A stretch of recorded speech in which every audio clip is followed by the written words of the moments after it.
Imagine your brain is a browser with 20 tabs of worry open. No matter which one you close, another pops up. Sounds familiar?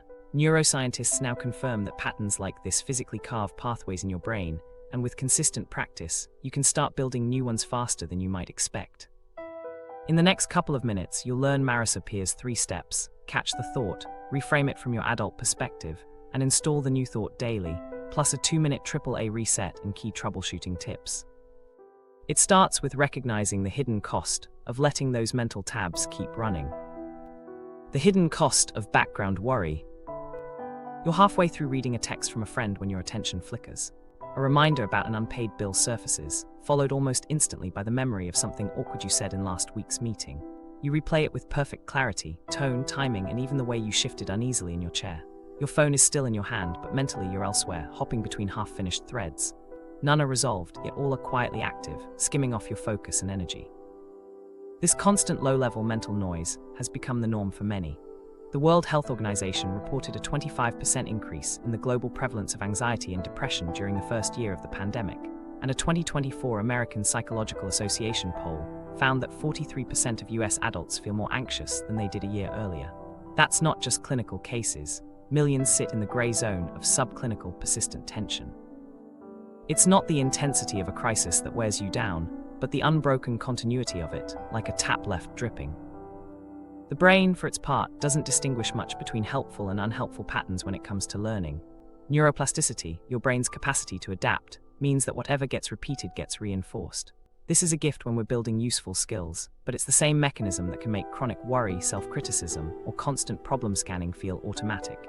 Each repetition strengthens the same mental pathways, making them quicker to activate and harder to ignore. Maris Pier sums it up simply: thought leads to feeling, feeling leads to behavior. Picture it in fast motion. The thought, I'm not ready for this. The feeling, unease or anxiety. The behavior, you decline an opportunity or hold back from speaking. That action then serves as fresh evidence for the original thought, I was right, I was ready, and the loop tightens. With enough cycles, the response becomes reflexive, playing out before you've consciously chosen it. This sequence happens on a micro scale too. You think about that awkward meeting comment, the feeling of embarrassment rises, and then you hold your ideas back in the next meeting. That immediate pause reinforces the better stay quiet narrative. Each run of the loop is like pressing a shortcut key you didn't mean to program, but now triggers without deliberation. The effects aren't just psychological. When your brain repeatedly flags mild threats, whether they're social slights, regrets, or uncertainties, your body adjusts by keeping stress hormones slightly elevated. You might not notice acute anxiety, but you do notice shortened focus, early fatigue, or irritability over minor issues. The system shifts into a background alert mode, and even restful moments lose some of their restorative value. Left unchecked, these loops can spread beyond their original territory. A work-related doubt becomes a tendency to overthink social events. Regret from one interaction primes you to react defensively in wholly different situations. Like roots beneath the surface, the original loop extends into areas you hadn't connected before. Pier's approach stresses that these patterns, while automatic now, are learned, meaning they can be unlearned. The key is identifying and interrupting the loop at the earliest point possible.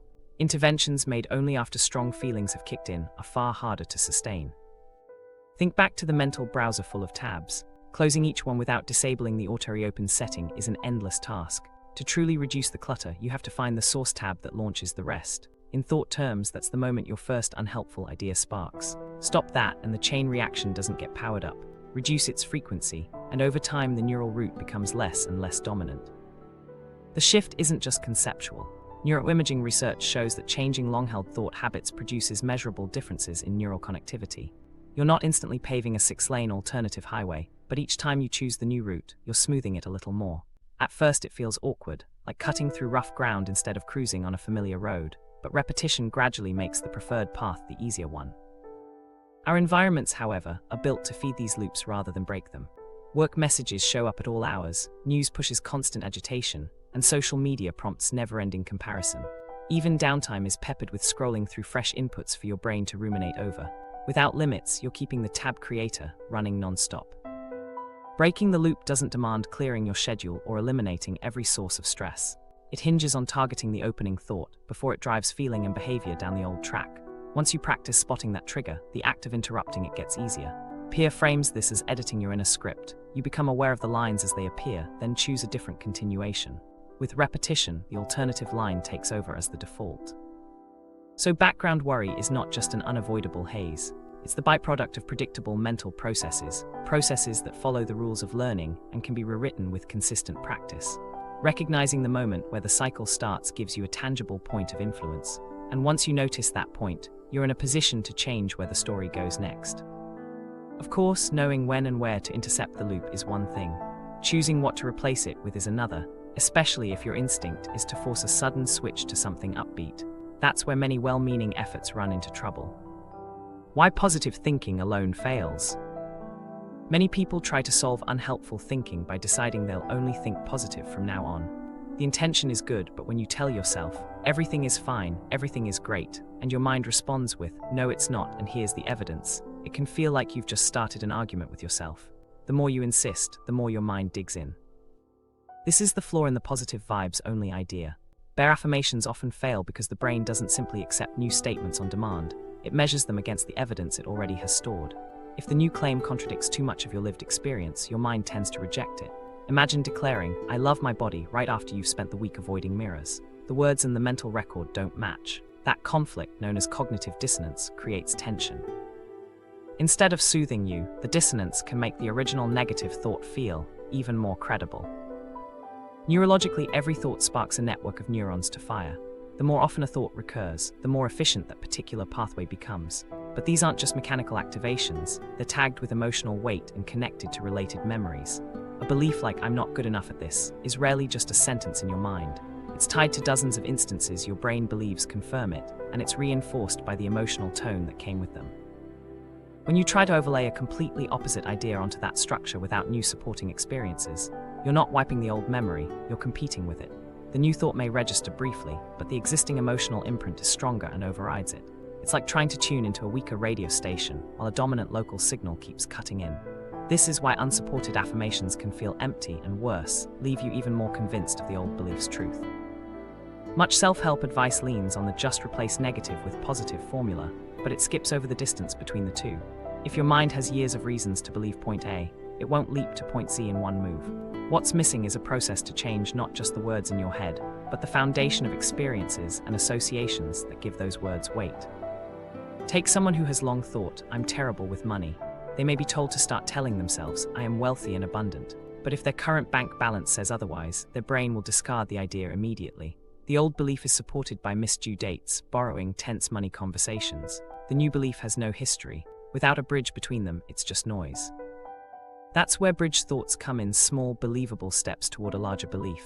Instead of I am wealthy, the bridge might be, I'm learning how to manage my money more effectively. It doesn't deny current challenges, so the brain doesn't reject it, and it creates a starting point for shifting identity from bad with money to improving. This concept mirrors cognitive behavioral therapy principles, which emphasize incremental cognitive restructuring and building new thought patterns through repeated, manageable steps. Bridge thoughts work because they adjust the claim to something your internal fact checker can accept. You're not flipping to the extreme, you're edging toward it. Your neurons still fire for a new pathway, but now the pattern is anchored in evidence your mind can recognize, even if it's small. That evidence can be a recent action, a different perspective, or a minor behavioral change. Over time, those smaller thoughts develop their own history, making it easier to expand into more ambitious ones. Like training a muscle, beliefs need graduated practice, small, believable steps your mind will accept and rehearse. Just as you wouldn't start running with a marathon, you don't force your thinking from one extreme to its opposite in a single leap. Too much strain creates resistance, and here, resistance means your brain defaulting back to what it already knows. Small changes also feed motivation. You notice progress faster, which makes the change easier to maintain. If your bridge thought is I'm learning to manage my money, actions like checking your account more often or tracking your spending are immediate evidence. This proof starts to loosen the grip of the old belief because it's no longer the only story your brain can tell. Skip the bridge step and there's no structure for the new belief to take hold. The old pathway remains dominant and the rehearsed positive statement stays unconvincing. This is the real reason positive thinking alone fails. The mental wiring still runs to the old circuit, no matter how often you flip the switch in a different direction. Sustainable change happens when you create a new circuit in stages. Maris Pier puts it in simple terms. You can't outshout your inner critic by contradiction alone. Once you've introduced believable replacements and repeated them enough to gather supporting evidence, the critic's material dries up. The interruptions taper because there's nothing left to fuel them. These smaller shifts may look modest, but internally they're significant. A bridge thought that feels only okay today may feel automatic after a few weeks. From there, you can introduce a stronger positive belief without triggering resistance. The bridge lets you operate within a range your mind accepts while steadily expanding that range. By committing to believable upgrades, you replace pushback with cooperation. Each step is like placing a solid board across the space between you and the belief you want to inhabit. Eventually, you're standing on firmer internal ground, and the expanded belief feels true, not forced. And once you've built that bridge, the next step is knowing exactly where to place it, pinpointing the precise moments and phrases that spark the old loop in the first place. That's the point where change stops being abstract and starts becoming something you can act on in real time. Step 1. Catch the story your mind is replaying. Step 1 starts with paying close attention to something you might usually dismiss, the exact story your mind slips into the moment something small goes wrong. You misplace your keys, and instead of "I'll check the table," you hear "you're hopeless." You stumble over a sentence in a meeting and your inner voice lands on "you always ruin things." These aren't one-off reactions. They're recycled lines, ingrained from years of repetition, arriving as quickly and automatically as a reflex. Often, those lines are old. Some echo words you heard in childhood, others sprang up later from charged experiences, moments where shame, fear, or embarrassment fused tightly to a phrase. That pairing means your brain isn't just recalling language, it's replaying an entire package of thought plus feeling. And because it's wired for speed, it doesn't stop to check accuracy. The script runs without your consent. The feeling is part of the code. Maybe it's a knot in your stomach, a rush of heat in your face, or tension in your jaw. The brain treats these physical cues and the words as a single unit, so the mental and bodily response trigger together. Learning to catch the full package, the line and the sensation that comes with it, is what gives you something solid to work with later. This is the same idea behind CBT thought records, where therapists have people write down the exact wording of an automatic thought and note the feelings attached. In both cases, the goal is precision. You're not cataloging because the thought is true, you're documenting so you can see it clearly enough to change it. Therapists know that vague summaries like "I felt bad" aren't as effective as exact transcripts because the brain responds to familiar word patterns. Change the pattern and you begin to weaken its automatic pull. You don't need to turn this into a big journaling project to get started. Right now, in fact, you can test it. Pause for 10 seconds.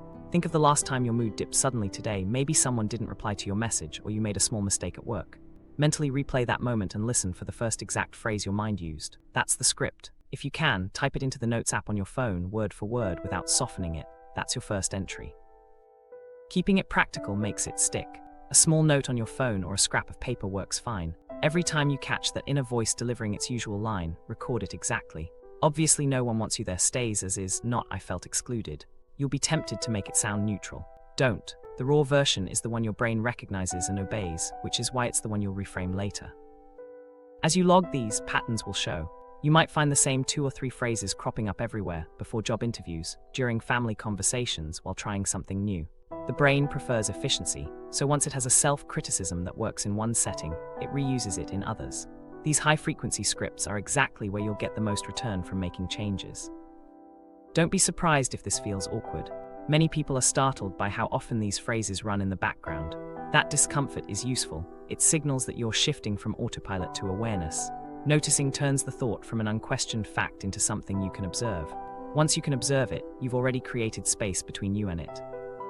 You don't need to hunt through your whole past to do this. Tracing a thought to its origin can help later, but at this stage, it's not required. This step is about awareness happening in the moment.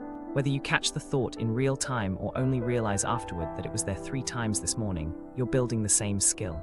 With repetition, the gap between the moment it appears and the moment you notice it gets shorter.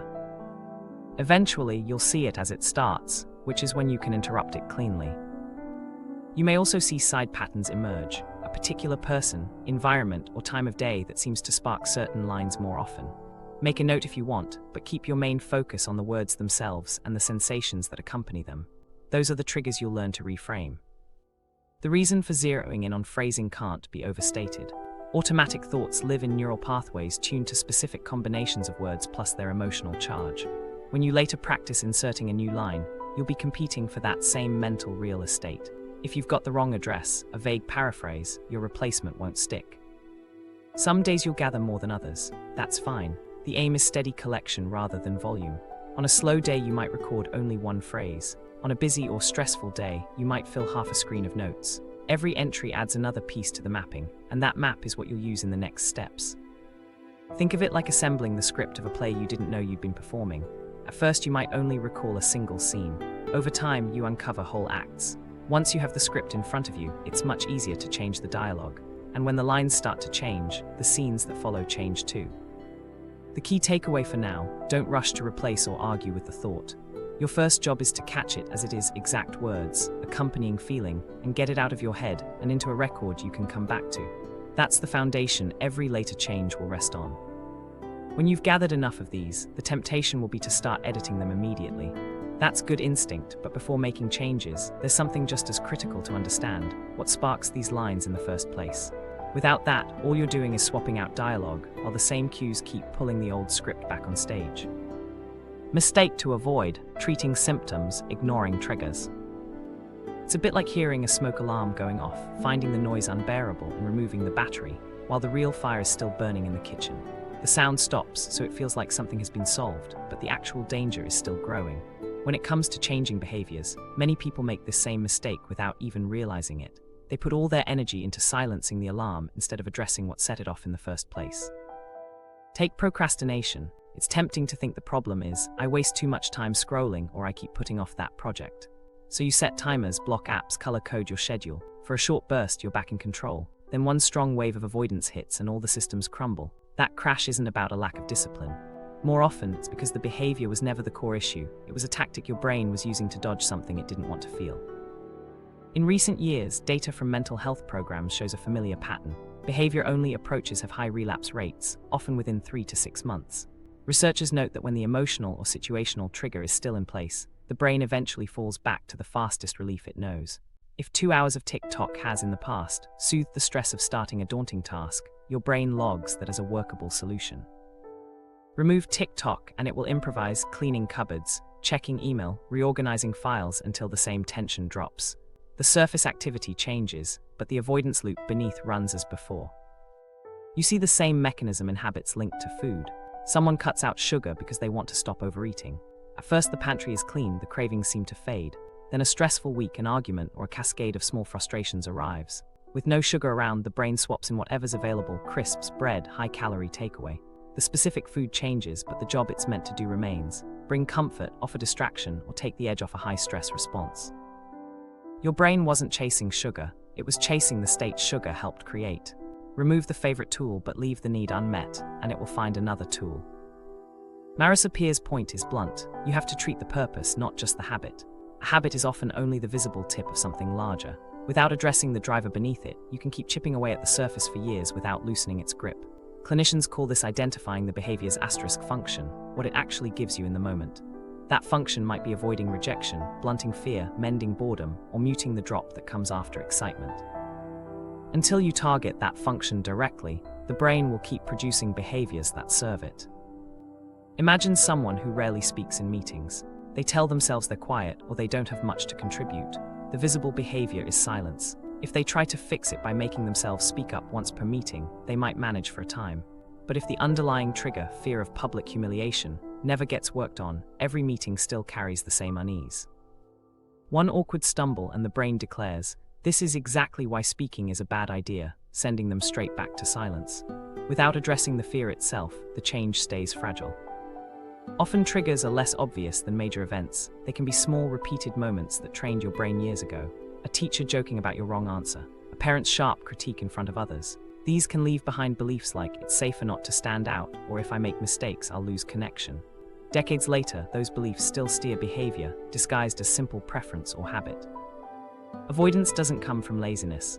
From your brain's perspective, it's efficiency. Cut off discomfort before it grows.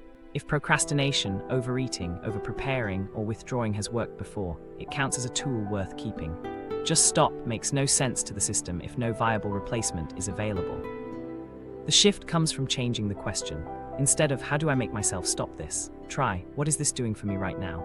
That curiosity changes the angle. You might realize you avoid a phone call to sidestep possible disappointment. You binge watch late at night to dampen anxiety when the house is quiet. You bury yourself in extra work to avoid sitting with uncertainty about the future. Recognizing the purpose doesn't mean you approve of the habit. It means you finally know what need it's serving so you can address it directly. Here's a quick method you can use the moment you notice a repeating symptom. Step 1, pause and ask, what does this give me right now? Step 2, try one tiny experiment to meet the same need differently. If you snack to calm anxiety, test a 5-minute grounding exercise before you reach for food. If you scroll to avoid starting a task, try setting up your desk or opening the document without engaging with the main work yet. These swaps give your brain an alternative route to the same relief. When you meet the real need, the habit doesn't need to be fought off through sheer force. It starts fading on its own. Someone who learns to ride out moments of anxiety may find their urge to scroll or snack drops without them ever setting rules about it. Because the need is satisfied, the tool that served it loses value. The deeper payoff is resilience. If the old trigger shows up again, which it will, a new, reliable option already exists in your toolkit. That's the difference between suppressing behavior and replacing it with something better. Suppression is fragile, replacement can last. If what you uncover feels complex or goes deep, persistent addiction, long-standing depression or trauma, getting professional help can make the process more effective and safer. A therapist can help identify triggers, map their roots, and guide you toward replacements that work in your specific context. So the real misstep isn't lack of commitment, it's focusing all your willpower on the symptom instead of the cause. The habit you see may only be the delivery system for something bigger. Find out what that is, address it, and you'll stop pulling batteries out of alarms. You'll be dealing with the source directly. And once you know the real reason a habit exists, you have the perfect opening to challenge the old assumptions propping it up, especially the ones that were formed long before you had the perspective you do now. Step 2, reframe with adult perspective. Step 2 is about taking the beliefs you've been carrying and viewing them through your current, adult perspective. Imagine sitting at a desk as the chief decision maker in your own life. In front of you is a stack of contracts you've unconsciously agreed to. You pick one up and see it's messy, illogical, and clearly signed years ago by a child. At the time, that contract seemed fair, even necessary. But you're no longer that child, and yet the terms have been running in the background as if they were still binding.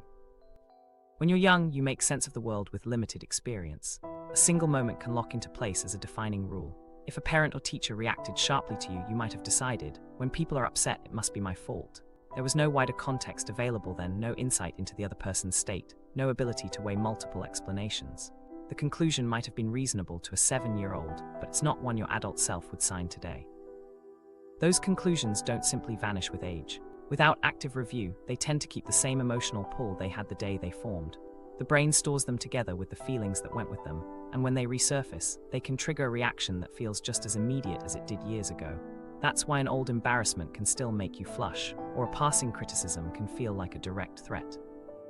Your nervous system is following an old guide, unaware that your circumstances and your resources for handling them have changed. Reframing breaks that link. It's not about erasing the past. It's about giving your brain updated information that changes how the old memory fits into your current understanding. It's like amending the clauses in a contract. You acknowledge the same event took place, but revise the meaning so it no longer limits you. Take a belief such as, I failed, therefore I am a failure. If that belief started with a single school assignment you didn't complete on time, it may have sat untouched for years.